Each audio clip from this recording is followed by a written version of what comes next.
Here's how to quickly find every major and minor chord on piano. The easiest major chord to find is C major. You start on C and skip over every other white key. You can use this chord as a template to find a formula for other major chords by counting half steps. A half step is the very next available note, whether or not it's a white or a black key. So the formula we get from looking at a C major chord is 0, 4, and 7 in a sequence of half steps. 0, 4, 7. And we can apply that to a different root note and find another major chord. Here's E major, 0, 4, and 7. B flat major, 0, 4, and 7. Now the only difference between a major and minor chord is the middle note has been lowered a half step. That gets us this darker sounding C minor chord. And in the same way, we can apply this formula, 0, 3, 7, to any other note and get a different minor chord, 0, 3, 7.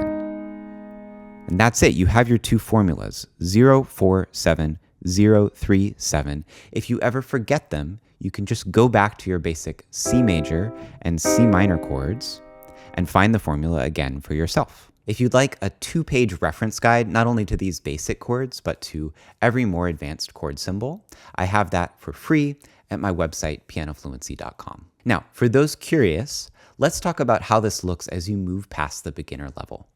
You may have seen different teachers teach these beginner formulas in different ways.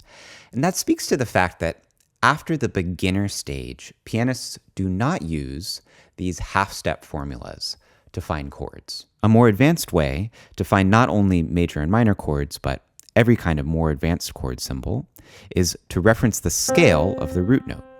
So a C chord will reference our C major scale, and a C major chord simply uses 1, 3, and 5 of the major scale. If we do the same thing in another key, here's A major. An A major chord is 1, 3, and 5 of the scale. And the same logic applies to minor scales. If we play a C minor scale, a C minor chord will be 1, 3, and 5 of that scale.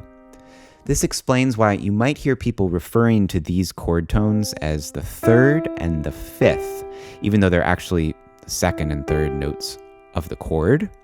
They are the third and fifth notes of the scale.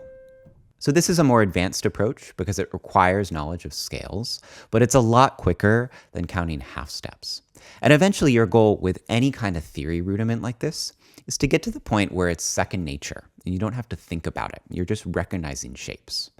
The only way to get to that point is through practice. So you can also head to my website, pianofluency.com, for my Piano Fluency program, where I guide your practice through progressively harder drills and songs so these skills can become second nature.